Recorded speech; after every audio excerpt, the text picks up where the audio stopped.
Such for the people live TV sir. నమస్తే sir. నమస్తే Mahesh. Sir ఇప్పుడే ఒక బ్రేకింగ్ న్యూస్ వచ్చింది సార్ మా ఛానల్లోని. అవును. అదేంటంటే టీడీపీ 94 సీట్స్ ఎమ్మెల్యే సీట్లు, నెక్స్ట్ ఉమ్మడి బెడ్లు, అలాగే జనసేన ఉమ్మడి బెడ్ 24 సీట్స్ లిస్ట్ మనకు వచ్చింది. ఇప్పుడే మనం చూస్తున్నాం. అంటే దాదాపుగా 24 సీట్లు ఇప్పుడు ఇచ్చారు. అయితే ఒకసారి మన ప్రేక్షకుల గురించి ఆ లిస్ట్ మనం చదువుతాం సార్. ఒకసారి కాన్స్టిట్యూన్స్ నేమ్ ఏంటి, ఆ క్యాండిడేట్ నేమ్ ఏంటో. ఉమ్మడి బెడ్ ఇచ్చాపురం చూసుకున్నట్లయితే బెండలం అశోక్ ఇచ్చారు. అలాగే టెక్కలు చూసుకుంటే అచ్చెన్నాయుడు. నెక్స్ట్ ఆమదర్వాస చూసుకున్నట్లయితే కోన రవికుమార్. అలాగే రాజం అంటే ఎస్సీ కొండ్రు మురళీమోహన్. అలాగే కురపం చూసుకున్నట్లయితే జగదీశ్వరి. అలాగే పార్వతీపురం చూస్తే విజయ్ బోనాల. అలాగే సాలూరు గుమ్మడి సంజయరాణి. బొబ్బిలు చూస్తే RSVKK రంగారావు. అలాగే గజపతి నగరం కొండపల్లి శ్రీనివాస్. అలాగే విజయనగరం పోసుపాటి ఆదిత్య విజయలక్ష్మి గజపతి రాజు. అలాగే విజయనగరం ఈస్ట్ వెలగపూడి రామకృష్ణ బాబు. అంటే విశాఖపట్నం ఈస్ట్ అంటే విశాఖపట్నం ఈస్ట్ మా వెలగపూడికి ఇస్తారు. అంటే ఎప్పటి నుంచి గెలుస్తూ. అలాగే విశాఖపట్నం వెస్ట్ నెక్స్ట్ గణబాబు మనకు తెలిసింది అది. అలాగే అరకు గాలి సిరి దొన్ను ధర ఇచ్చారు. అలాగే పాయకరాపేట వెలగపూడి ఎంత ఇస్తారు. నర్సీపట్నం చింతకల అయ్యన్న పాత్రుడు. తుని యానమాల దివ్య. పెదాపురం నిమ్మకల చినరాజప్ప. అనపర్తి నల్లమల్లి రామకృష్ణారెడ్డి. అలాగే ముమ్మిడివరం దట్ల సుబ్బరాజు. గన్నవరం సారిపల్లి రాజేష్ కుమార్. కొత్తపేట బండ సత్యనారాయణరావు. మండపేట వేగుల జోగేశ్వరరావు. రాజమండ్రి సిటీ ఆదిరెడ్డి వాసు ఇచ్చారు. జగ్గంపేట ఎత్తులు వెంకటప్పారావు. అలాగే ఆచంట పేత సత్యనారాయణ. పాలకొల్లు నిమ్మల రామానాయుడు. అలాగే అండి నర్సీపట్నం అది కాన్స్టిట్యున్సీ. రామరాజు. తణుకు ఏమో ఆరమల్లి రాధాకృష్ణ. ఏలూరు బాడేటి రాధాకృష్ణ. చింట్లపూడి సొంగు రోషన్. తిరువూరు శ్రీనివాసు. నూజివీడేమో పరదేశ్వరి. గన్నవరం వెంకట్రావు యార్లగడ్డ వెంకట్రావు. అలాగే గుడివాడేమో రాము అంట ఇతను. రాముకి ఇచ్చారు గుడివాడ. అలాగే వెనిగండ్ల రాము. అలాగే పెడన కగిత కృష్ణ ప్రసాద్. మచిలీపట్నం కొల్లి రవీంద్ర ఇచ్చారు. అలాగే పామర్రు కమలరాజు. విజయవాడ సెంట్రల్ బొండ ఉమాకి ఇచ్చారు. విజయవాడ ఈస్ట్ ఏమో రామ్మోహన్ రావు ఇస్తారు ఈసారి. అంటే మన ఎక్కడి నుంచి అక్కడికి ఇస్తారు ఈసారి. అలాగే నందిగామేమో సౌమ్య. జగ్గయ్యపేట రాజగోపాల్ తాతయ్య. తాడికొండల తెనాలి శ్రావణ్ కుమార్. మంగళగిరి నారా లోకేష్. మంగళగిరి ఈసరి పోటీ చేస్తుండే.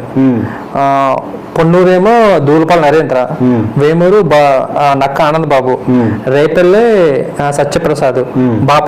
బాపట్ల నరేంద్ర వర్మ. అలాగే ప్రతిపాడు బొల్ల రామాంజనాయులు. చిలకలూరుపేట ప్రాపతి పుల్లారావు. సత్తెన్నపల్లి కన్న లక్ష్మీనారాయణ. వినుకొండ జీవి ఆంజనేయులు. మాచర్ల బ్రహ్మానందరెడ్డి. అలాగే ఎర్రికొండపాలెం ఇరికేషన్ బాబు. పరచూరేమో సాంబశివరావు. అద్దంకి గుట్టుపాటి రవికుమార్. ఒంగోలు జనార్దన్ రావు. కొండపి దోల శ్రీ బాల వీరంజనేయ స్వామి. అలాగే కావలి ఏమో కావ్యకృష్ణారెడ్డి. నెల్లూరు సిటీ ఏమో పి నారాయణ. అలాగే నెల్లూరు రూరల్ ఏమో శ్రీధర్ రెడ్డి. గూడూరు ఏమో పసం సునీల్ కుమారు. సూళ్లపేట ఏమో విజయశ్రీ. ఉదయగిరి కాకర్ల సురేష్. కడప ఏమో మాధవిరెడ్డి. రాయచోటి ఏమో రాంప్రసాద్ రెడ్డి. పులివెందులేమో రవీంద్రనాథ్ రెడ్డి. ఆలగడ్డ ఏమో అఖిల ప్రియరెడ్డి. భూమి అఖిల ప్రియరెడ్డి. శ్రీశైలం ఏమో బుడ్డ రాజశేఖర్ రెడ్డి. కర్నూలు ఏమో టీజీ భరత్. పన్యమేమో చరితారెడ్డి, నంజా ఏమో ఫారూక్, అలాగే ధూని ఏమో కొట్ల సూర్యప్రకాష్ రెడ్డి, పట్టికొండ ఏమో కేఈ శ్యాంబాబు, అలాగే కోడుమూరు ఏమో బొగ్గులు దాతగిరి, రాయదుర్గ ఏమో శ్రీనివాసులు, ఉరవకొండ ఏమో పి కేశవ్, తాటిపత్రి ఏమో జేసి అస్మిత్ రెడ్డి, నెక్స్ట్ ఏమో కళ్యాణ్ దుర్గ్ ఏమో సురేంద్ర బాబు, రాప్తాడేమో పరిటాల సునీత, నెక్స్ట్ ఏమో మేధకేశ్వర ఎంఈ సునీల్ కుమార్, హిందూపూర్ ఏమో బాలకృష్ణ గారు, పెనుకొండ ఏమో సవిత,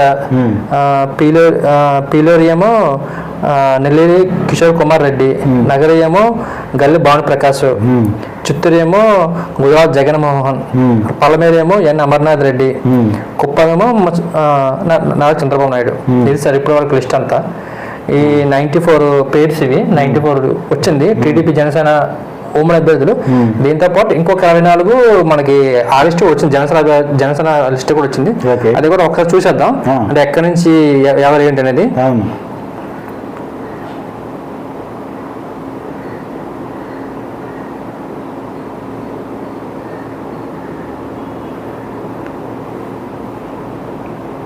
ఒకసారి అంటే వీళ్ళు అంటే ఇప్పటి వరకు టీడీపీ అభ్యర్థి లిస్ట్ వచ్చింది, ఉమ్మడి అభ్యర్థి లిస్ట్, జనసేన లిస్టు అంటే 24 అంటే 24 అసెంబ్లీ 3 పార్లమెంటు స్థానాలు ఓకన్నారు, కానీ దాంట్లో కొన్ని పేర్లు మాత్రమే విడుదల చేసింది. దాంట్లో తెనాలి నారాయణ మనోహర్కి ఇచ్చారు, నెల్లిమర్ల లోకం మాధవికి ఇచ్చారు, అనకాపల్లి కొనతాల రామకృష్ణ, రాజానగరం ఏమో బత్తూరు బాలరామకృష్ణ, కాకినాడ రూరల్ ఏమో పంతం నానాజీకి వచ్చింది. వీళ్ళ పేర్లు వచ్చాయి బయటికి. ఇంకొన్ని పేర్లు మన ఎపిసోడ్ అయ్యేసరికి ఆ పేర్లు మనకు వస్తాయి సార్. అయితే సార్ ఇప్పుడు ఏంటంటే మన క్వశ్చన్, ఈ లిస్ట్ లోని బీజేపీ పేరు ఒక్కడు కూడా లేదు. బీజేపీ ఇంకా ఇంకా తెలియలేదు. అది అసలు ఎందుకు సార్ అసలు ఇంత లేట్ చేస్తుందంటారు? ముందు ఈ లిస్ట్ కనుక చూసుకుంటే 128 ఆల్రెడీ ఇంకా వచ్చింది. అంటే మొత్తం 175, 128 వచ్చాయి. 118 సార్, 94 అంటే 24 వాళ్ళకి కేటాయించారు. 94 అంటే వాళ్ళు ప్రకటించిన తర్వాత ఇచ్చుకున్నా ఇప్పుడు ఆల్మోస్ట్ వాళ్ళు ఇంకా చూసుకుంటే ఒక 50 స్థానాలు ఇంకా సస్పెన్స్ లో ఉంచుకున్నారు. అవును సార్, అంటే దాదాపుగా సుమారుగా. అంటే బీజేపీ ఒకవేళ వస్తే వాళ్ళకి ఏ స్థానాలు అని వాళ్ళకి ఇబ్బంది లేకుండా చేశారా అదే మనం ఆలోచించుకోవాలి. అయితే బీజేపీ ఎందుకంత రేట్ చేస్తుందన్న సందేహం కూడా కలుగుతుంది. అయితే ఇక్కడ చూసుకుంటే ఇక్కడ ఈ లిస్టులో కోట్ల సూర్యప్రకాష్ రెడ్డి అంతకుముందు ఎప్పుడో కూడా ఎంపీ అభ్యర్థిగా నిలబడేవాళ్ళు, ఇప్పుడు డోన్కి ఇచ్చారు. కోట్ల సూర్యప్రకాష్ రెడ్డి డోన్లో మంచి గట్టి పట్టుందండి. సో అక్కడ గట్టి పట్టున్న వ్యక్తినే నిలబెట్టారు. అయితే మనం గతంలో కూడా మనం చెప్పుకున్నాం, వెనిగళ్ళ రాము గురించి మనం చెప్పుకున్నాం, ఎన్ఆర్ఐ అని చెప్పి గుడివాడలో ఆయనకే ఇస్తారన్నా మనం అనుకున్నట్టే వెనిగళ్ళ రాముకే ఇచ్చారు. అలాగే మనం గన్నవరం మీద కూడా ఒక ఇంటర్వ్యూ చేసాం. గన్నవరంలో యాలగడ్డ వెంకట్రావు గురించి చెప్పాం. యాలగడ్డ వెంకట్రావుకి అక్కడ ఇచ్చారు. అయితే ఇక్కడ ప్రధానమైనటువంటి ఏంటంటే సామాజిక వర్గాలకి చాలా ప్రాధాన్యత ఇక్కడ ఇచ్చారు ఈ లిస్టులో కనుక చూస్తే. ఇప్పుడు ఫర్ ఎగ్జాంపుల్ యనమల రామకృష్ణ ఉన్నారు. యనమల రామకృష్ణ వాళ్ళ అమ్మాయి యనమల దివ్యకి కూడా ఇందులో టికెట్ కనిపిస్తుంది మనకి. అవును సార్. అంటే అక్కడ వాళ్ళ వారసురాలుగా అమ్మాయికి అకామిడేట్ చేశారు. అలాగే అశోక్ రాజు కూతురు కూడా విజయనగరం నుంచి ఇచ్చారు. సో బేసికల్ గా ఏంటంటే అది చాలా ఆ పరిణామం చాలా టఫ్ ఫైట్ కింద దారితీస్తుంది. ఎందుకంటే అశోక్ రాజు కన్నా వాళ్ళ కూతురు చాలా డైనమిక్, ఆ స్పీచెస్ కూడా నేను విన్నాను. సో విజయనగరంలో ఇప్పుడు టఫ్ ఫైట్ కింద మారింది ఆవిడకి ఇవ్వటం వల్ల. ఖచ్చితంగా విజయనగరంలో టఫ్ ఫైట్ ఉంటుంది. అలాగే ఇప్పుడు శ్రీకాకుళంలో కూడా అభ్యర్థులు కనుక చూసుకుంటే కొండ్రు మురళికి ఇచ్చారు. కొండ్రు మురళి కూడా గతంలో ఆయన కాంగ్రెస్ మంత్రి కింద పనిచేశారు, తర్వాత తెలుగుదేశం నుంచి వచ్చారు. ఇప్పుడు ఆయన కూడా టఫ్ ఫైట్ ఇస్తారు. అంటే ఈ అభ్యర్థులు చూసుకుంటే చాలా వరకు ఆర్థికంగా బలంగా ఉన్నవాళ్ళు, అంగబలం ఉన్నవాళ్ళు. అలాగే ముఖ్యంగా జనసేన పార్టీ కనుక చూసుకుంటే అనకాపల్లి నుంచి కొనతాల రామకృష్ణ ఇవ్వడం జరిగింది. కొనతాల రామకృష్ణ బేసిక్గా కాంగ్రెస్లో ఉన్నప్పుడు వెరీ పవర్ఫుల్ పర్సన్. ఆయనకు ఒక చరిత్ర ఉంది. కేవలం ఒక్క ఓటు తేడాతోనే ఆయన అనకాపల్లి ఎంపీ కింద గెలిచారు. అప్పల నరసింహం అని చెప్పి ఆయన మీద గెలిచారు. ఒక ఓటు 9 ఓట్లు, నాకు కరెక్ట్గా గుర్తులేదు, సింగిల్ ఓట్లు అవి. చాలా స్వల్ప తేడాతో గెలిచి పార్లమెంట్కి వెళ్ళిన ఒక రికార్డు సృష్టించారు ఆయన. పైగా అనకాపల్లిలో మంచి పట్టు ఉంది. ఇప్పుడు ఏంటంటే అనకాపల్లి నుంచి పార్లమెంట్ అభ్యర్థి కింద పవన్ కళ్యాణ్ వాళ్ళ బ్రదరు నాగబాబు నాగబాబుని నిలబెట్టడంలో కొనతాల రామకృష్ణ చాలా సహకారం అందిపోతున్నట్టుగా కూడా తెలుస్తుంది. ఎందుకంటే ఆయనతో పవన్ కళ్యాణ్ మాట్లాడినప్పుడు కూడా వలసనికి అసెంబ్లీకి ఇస్తానని హామీ ఇవ్వటం వల్ల ఆయన జనసేనలోకి వచ్చినట్టున్నారు. ఉమ్మడి అభ్యర్థిగా టఫ్ ఫైట్ ఇస్తారు, అందులో నో డౌట్. అనకాపల్లి నుంచి అనకాపల్లి అభ్యర్థి వైసీపీ అభ్యర్థి కూడా మనకి ఎవరో తెలియట్లేదు ఇంకా. అంటే సీట్ ఇవ్వాలి అమర్నాథ్కి ఇప్పటివరకు ఇవ్వాల. ముందు ఎలాగుంటుందో తెలియదు. కానీ ఇప్పుడు 7 లిస్టులు రిలీజ్ అయినా వాళ్ళు మహా అయితే పట్టుమని ఒక 70 మందికి 68 మందికి అకామిడేట్ చేశారు. కానీ ఇప్పుడు దాదాపుగా ఒకే లిస్టుతో చాలా మందిని వచ్చాయి. 94 + 24 అంటే 24 ఇంకా వాళ్ళు డిక్లేర్ చేయాలి. కొన్ని వచ్చే పేర్లు అంటే 128 ఆల్మోస్ట్ వాళ్ళు కన్ఫర్మ్ అయిపోయాం వాళ్ళు ఇంటర్నల్ గా కూడా. అంటే ఒక 47 సీట్లు పెండింగ్ లో పెట్టుకున్నారు. అయితే నీ క్వశ్చన్ ఏంటంటే ఇప్పుడు బీజేపీ ఎందుకు కావట్లేదు, సస్పెన్స్ కొనసాగిస్తుందని. దీనికి ప్రధానమైన కారణం ఏంటంటే బీజేపీకి వైఎస్ఆర్సీపీ నుంచి ఇప్పటి వరకు కూడా అన్ని రకాల సహకారాలు వాళ్ళకి అందాయి. బిల్లుల విషయంలో కానీ లేకపోతే కేంద్రానికి సపోర్ట్ ఇవ్వాల్సినటువంటి విషయంలో కానీ అడిగినా అడగకపోయినా రాజ్యసభ మెంబర్ల దగ్గర నుంచి పార్లమెంటు మెంబర్ల దగ్గర నుంచి మన అసెంబ్లీ దగ్గర నుంచి రాష్ట్రపతి ఎలక్షన్స్లో కూడా ఇటు వైఎస్ఆర్సీపీ ఫుల్ సపోర్ట్ ఇచ్చింది. అలాగే టీడీపీ కూడా అడిగినా అడగకపోయినా టీడీపీ కూడా సపోర్ట్ ఇచ్చింది. ఇప్పుడు కనుక రాజ్యసభలో కనుక చూసుకుంటే మన నెల్లూరు నుంచి ఒక ఆయన రాజ్యసభ నుంచి రిజైన్ చేశారు వైఎస్ఆర్సీపీ. ఇప్పటికీ రాజ్యసభ సభ్యులు మొన్న 3 కనుక కలుపుకుంటే 10 మంది వరకు రాజ్యసభ మెంబర్లు వైఎస్ఆర్సీపీకి ఉన్నారు. 10 రాజ్యసభ మెంబర్లు అంటే తక్కువ విషయం కాదు. అంటే భవిష్యత్తులో 10 రాజ్యసభ మెంబర్లు కూడా జనసేనకి మన బీజేపీకి చాలా అవసరం. అయితే ఇప్పుడు నమ్మకమైన మిత్రుడు ఆంధ్రప్రదేశ్లో నమ్మకమైన మిత్రుడి కింద వైఎస్ఆర్సీపీ జగన్మోహన్ రెడ్డిని బీజేపీ భావిస్తుంది. జగన్మోహన్ రెడ్డి ఎన్డీఏలో కనుక వెళ్ళినట్టయితే ఖచ్చితంగా వాళ్ళు ధైర్యంగానే సపోర్ట్ ఇచ్చేవాళ్ళు. కానీ ఎన్డీఏలోకి వెళ్ళడానికి జగన్మోహన్ రెడ్డికి ఇష్టం లేదు. ఎన్డీఏలో కనుక వెళ్ళి కూటమిలో కనుక చేరినట్టయితే వైఎస్ఆర్సీపీకి బలమైనటువంటి ఓట్ బ్యాంక్ ఏంటంటే ఎస్సీలు, ఎస్టీలు, బీసీలు, మైనారిటీస్. వీళ్ళు అందరూ కూడా వైఎస్ఆర్సీపీ ఖచ్చితంగా ఓటేసే పర్సన్స్. బీజేపీతో కనుక అఫీషియల్గా కలిస్తే ఆ ఓట్లు పడవు. అందుకని ఎన్డీఏ కూటమిలో అఫీషియల్గా జాయిన్ అవ్వరు, రహస్య మిత్రుడిగానే ఉండిపోతారు తప్ప ఓపెన్గా వచ్చి ఉండరు. ఇప్పుడు ఎన్డీఏ ఏం భావిస్తుందంటే ఎన్డీఏ కూటమి అంటే బీజేపీ ఎలాగైనా సరే ఒంటరిగా 370 సీట్లు తెచ్చుకోవాలని అది భావిస్తుంది.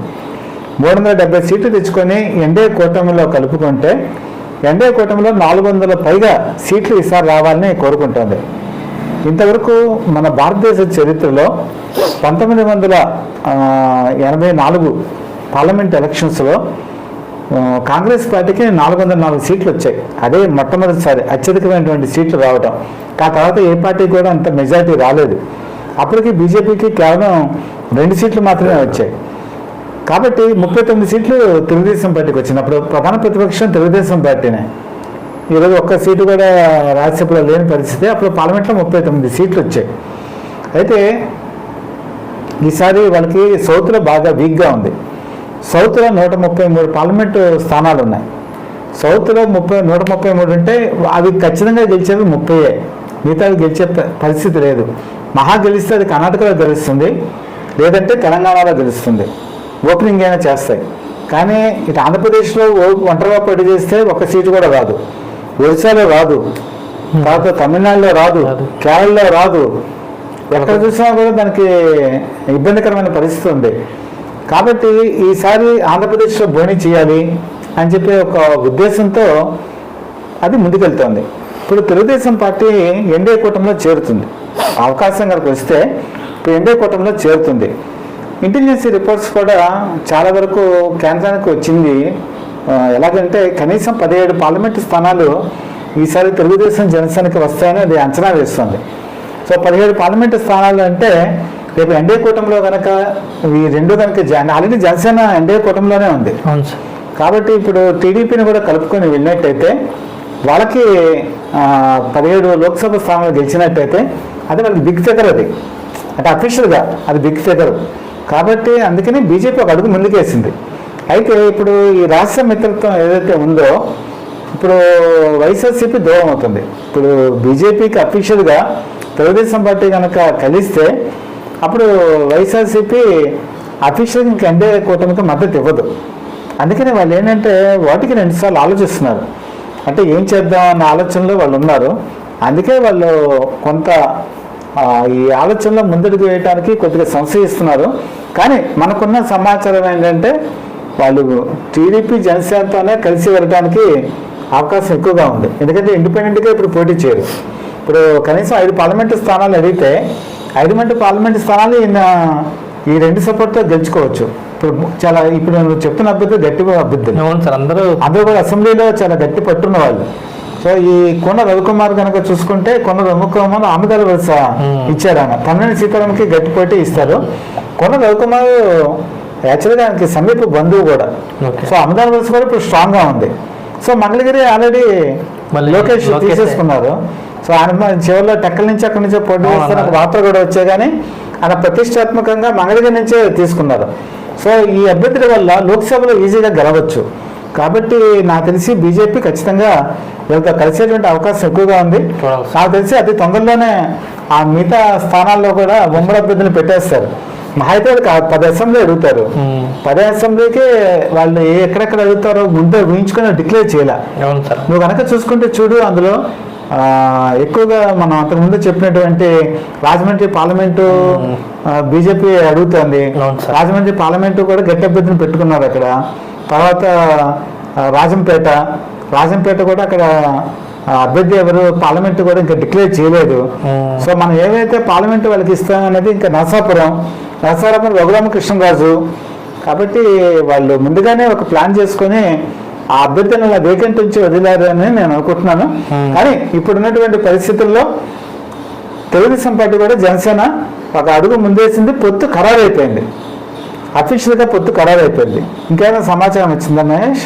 అంతే సార్, ప్రజెంట్ అయితే జనసేన అభ్యర్థి లిస్టింగ్ రాలేదు సార్ ఇంకా. ఓకే అయితే పొత్తు అఫీషియల్గా ఇంకా అయిపోయింది. తెలుగుదేశం జనసేన పొత్తు అఫీషియల్గా ఇంకా కుదిరింది. అవును సార్. కాబట్టి బీజేపీతో కనుక కలిస్తే గట్టి పోటీ అయితే అనివార్యం రాష్ట్రంలో. మరి ఆ పోటీ ఇంకా ఎలా ఉంటుందని వచ్చే లిస్టు పెట్టి కూడా మనం ఆలోచించాలి. నాకు తెలిసి ఇంకా వైఎస్ఆర్సీపీ కూడా ఇప్పుడు 7 లిస్టులు రిలీజ్ చేసింది. సో త్వరితగతిన కూడా లిస్టు రిలీజ్ చేస్తుంది. సో గట్టి పోటీ అయితే ఈసారి ఉంటుందని మనం భావించవచ్చు మహేష్. అంతే సార్. చూసారు కదా, ఇప్పుడు మనం చెప్పింది టీడీపీ జనసేన ఉమ్మడి అభ్యర్థి లిస్టు. జనసేన తన అభ్యర్థి లిస్టు కూడా ప్రకటిస్తుంది. మనకు తెలిసి ఇంటర్వ్యూ విడుదల అయ్యేసరికి అంత లిస్ట్ కూడా వచ్చేస్తుంది. కాబట్టి ఇంకా బీజేపీకి చేరుతుందో లేదనేది మనం ఇంకా అవర్స్ కానీ ఇంకొన్ని డేస్ కానీ మనం వెయిట్ చేసి తప్పదు. అంత కూడా ఉండకపోవచ్చు మహేష్. ఇంకా బీజేపీ కూడా త్వరితగతిన అడుగులేస్తుంది. ఇంకా ఎలక్షన్ దగ్గర పడుతున్నాయి కదా. నాకు తెలిసి ఒక 10 రోజుల్లో ఆ లిస్ట్ కూడా వచ్చేయచ్చు. చూద్దాం సార్, అదంతవరకు మనం అప్పటిదాకా వెయిట్ చేయాలి.